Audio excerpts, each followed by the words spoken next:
అమరావతి రాజధానిగా ఆంధ్రప్రదేశ్ ను ప్రకటిస్తూ పార్లమెంట్ లో చట్ట చేసేందుకు ప్రధాని నరేంద్ర మోడీకి Guntur east MLA Mohammed Nazeer, Janasena party Guntur జిల్లా అధ్యక్షులు గాదె వెంకటేశ్వరరావు, బీజేపీ జిల్లా అధ్యక్షులు చెరుకూరి తిరుపతిరావు ధన్యవాదాలు తెలుపుతున్నామని అన్నారు. గుంటూరు తూర్పు నియోజకవర్గంలోని హిమని సెంటర్ వద్ద నుండి బస్టాండ్ సెంటర్ ఎన్టీఆర్ విగ్రహం వరకు కూటమి నాయకులు, కార్యకర్తలు, అభిమానులు ర్యాలీ నిర్వహించారు. సందర్భంగా ఎమ్మెల్యే మీడియాతో మాట్లాడుతూ ఆంధ్రప్రదేశ్ రాష్ట్రానికి ఏకైక రాజధానిగా అమరావతిని ప్రకటించడాన్ని హర్షిస్తున్నామని తెలిపారు. ప్రధానమంత్రి నరేంద్ర మోడీకి, ముఖ్యమంత్రి నారా చంద్రబాబు నాయుడుకు, ఉప ముఖ్యమంత్రి పవన్ కళ్యాణ్కి ధన్యవాదాలు తెలుపుతున్నామని అన్నారు. జై అమరావతి.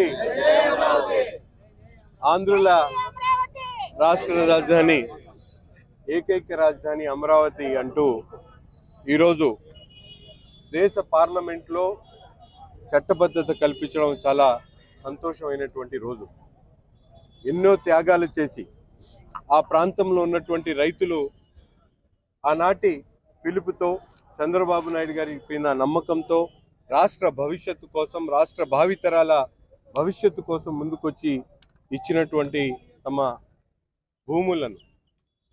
ఒక జగన్నాటకంతో రాష్ట్రాన్ని మూడు ముక్కలు చేయాలి, రాజధాని లేనటువంటి రాష్ట్రంగా చేయాలనేటువంటి ఆలోచనతో జగన్మోహన్ రెడ్డి గారు చేసినటువంటి విన్యాసాలు, ఒక పక్కన మహిళలు పెద్ద ఎత్తున తమ త్యాగం చేసినటువంటి భూముల కోసం కాదు, రాష్ట్ర భవిష్యత్తు కోసం ఆనాడు రోడ్ల మీదకి వస్తే కాళ్లతో తొక్కి వాళ్ళని ఇష్టం వచ్చినట్టు కొట్టి వాళ్ళని అపనిందలు పాలు చేసినటువంటి పరిస్థితులు. ఒకవైపు శ్మశానం అని, ఒకవైపు వేసుల నివసించేటువంటి ప్రాంతం అని, ఈ విధంగా అన్యాయంగా మాట్లాడినటువంటి పరిస్థితులు. ఈరోజు అటువంటి చౌకబారి విమర్శలన్నిటికి కూడా తెరదించుతూ ఈరోజు రాష్ట్రానికి రాజధానిగా అమరావతిని చట్టబద్ధత కల్పించడం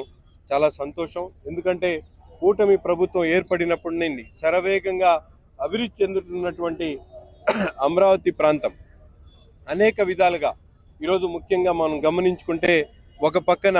అసెంబ్లీతో పాటు, హైకోర్టుతో పాటు, ఎంపీ ఎమ్మెల్యేల భవనాలతో పాటు, అలాగే మంత్రులకు సంబంధించినటువంటి క్వార్టర్స్తో పాటు పెద్ద ఎత్తున క్వాంటమ్ వ్యాలీ దగ్గర నుండి, అలాగే ఎస్ఆర్ఎం కానీ, అలాగే అమృత్ కానీ, అలాగే అనేక ఇన్స్టిట్యూట్, ఎయిమ్స్ దగ్గర నుండి అనేక ఇన్స్టిట్యూట్ని తీసుకొని వచ్చి అమరావతి ప్రాంతంలో పెట్టడమే కాకుండా ఆనాటి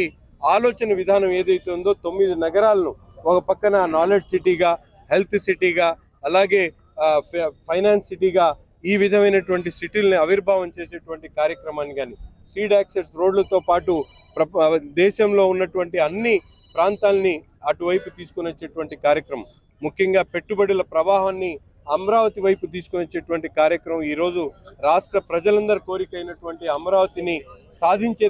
దిశగా గత 5 సంవత్సరాలు ఏదైతే అమరావతి ప్రాంత రైతులతో పాటు రాష్ట్ర ప్రజలు పోరాటాలని ఈరోజు పూర్తిగా సఫలీకృతం చేస్తూ ఈ రాష్ట్ర రాజధానికి ఏకైక రాజధాని అమరావతి అనేటువంటి పిలుపుని సాకారం చేసినటువంటి పార్లమెంటులో ఉన్నటువంటి ప్రతి ఒక్క సభ్యుడికి కూడా హృదయపూర్వకంగా ధన్యవాదాలు తెలుపుతూ, అలాగే నరేంద్ర మోడీ గారికి, అలాగే రాష్ట్రంలో ఉన్నటువంటి చంద్రబాబు నాయుడు గారికి, పవన్ కళ్యాణ్ గారికి ఈ రాష్ట్ర భవిష్యత్తును కాపాడినందుకు 2 చేతులెత్తి హృదయపూర్వకంగా ధన్యవాదాలు తెలుపుతా ఉన్నాం.